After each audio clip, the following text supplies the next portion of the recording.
Hi hello friends, ಎಲ್ಲರಿಗೂ ನಮಸ್ಕಾರ. ನಾನು ನಿಮ್ಮ ಲಕ್ಕಿ ಲೈಫ್ ರಿಲ್ಯಾಕ್ಸ್ ಮಾತಾಡ್ತಾ ಇದ್ದೀನಿ. ಇನ್ನೇನು ಮಳೆಗಾಲ ಸ್ಟಾರ್ಟ್ ಆಗಿದೆ, ಚಳಿ ಕೂಡ ಸ್ಟಾರ್ಟ್ ಆಗಿದೆ. ಈ ಮಳೆಗಾಲ ಮತ್ತು ಚಳಿಗಾಲ ಎರಡಕ್ಕೂ ಸರಿ ಹೊಂದುವಂಥ ಒಂದು ರೆಸಿಪಿನ ತಂದಿದ್ದೀನಿ. ಅದೇನು ಅಂತ ಹೇಳಿದರೆ dhaba style fish curry friends. ಇನ್ನು ಫಿಶ್ ಕರಿಗೆ ಬೇಕಾಗಿರುವಂಥ ಸಾಮಗ್ರಿಗಳನ್ನು ನೋಡ್ಕೊಂಬರೋಣ ಫ್ರೆಂಡ್ಸ್.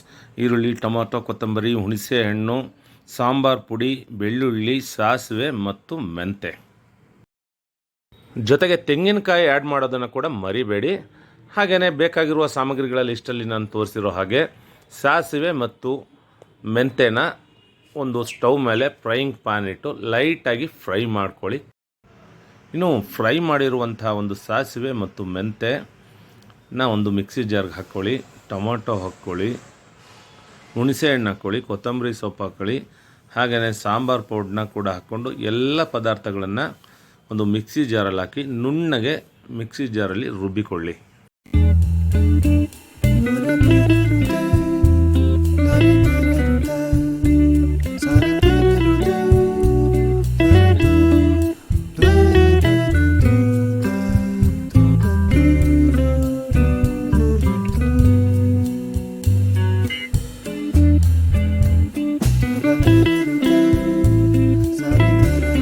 ಇನ್ನು ಬೇಕಾಗಿರುವ ಮಸಾಲ ಪದಾರ್ಥ ಎಲ್ಲ ರೆಡಿಯಾಗಿದೆ. ಜೊತೆಗೆ 1 kg ಚೆನ್ನಾಗಿ ತೊಳೆದಿಟ್ಕೊಂಡಿರುವಂಥ ಫಿಶ್ ಕೂಡ ರೆಡಿಯಾಗಿದೆ.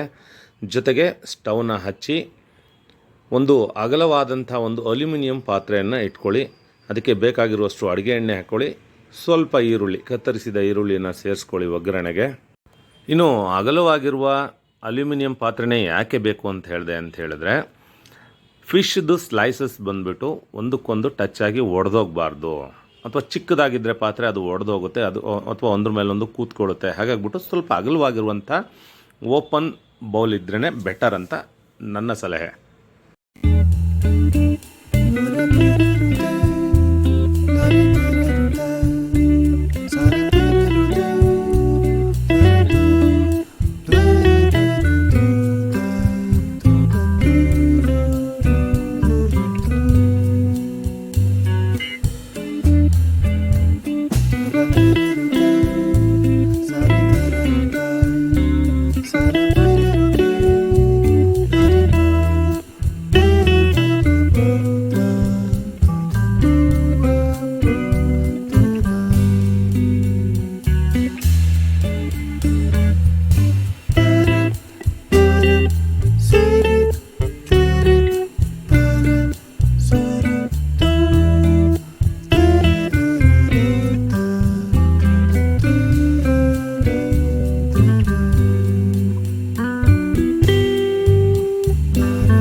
ಇನ್ನು ಸವಿಯಲು ಸಿದ್ಧವಾಗಿರುವ ಡಾಬಾ ಸ್ಟೈಲ್ ಫಿಶ್ ಕರಿ ರೆಡಿಯಾಗಿದೆ ಫ್ರೆಂಡ್ಸ್. ಎಲ್ಲರೂ ತಮ್ಮ ಮನೆಯಲ್ಲಿ ಒಂದ್ಸತಿ ಟ್ರೈ ಮಾಡಿ ನೋಡಿ, ತಮ್ಮ ಅಭಿಪ್ರಾಯ ಅನಿಸಿಕೆಗಳನ್ನು ಕಾಮೆಂಟ್ ಮೂಲಕ ತಿಳಿಸಿ. ವಿಡಿಯೋವನ್ನು ಕೊನೆ ತನಕ ನೋಡಿದ್ದಕ್ಕೆ ತಮ್ಮೆಲ್ಲರಿಗೂ ಧನ್ಯವಾದಗಳು. ಲವ್ ಯು ಆಲ್ ಅಂತ ಹೇಳ್ತಾ ಈ ವಿಡಿಯೋನ ಇಲ್ಲಿಗೆ ಮುಗಿಸ್ತಾ ಇದ್ದೀನಿ. ಮುಂದಿನ ವಿಡಿಯೋದಲ್ಲಿ ಮತ್ತೊಂದು ಇಂಟ್ರೆಸ್ಟಿಂಗ್ ಕಂಟೆಂಟ್ ಜೊತೆ ನಿಮ್ಮನ್ನು ಭೇಟಿ ಮಾಡ್ತೀನಿ. Love you all, bye.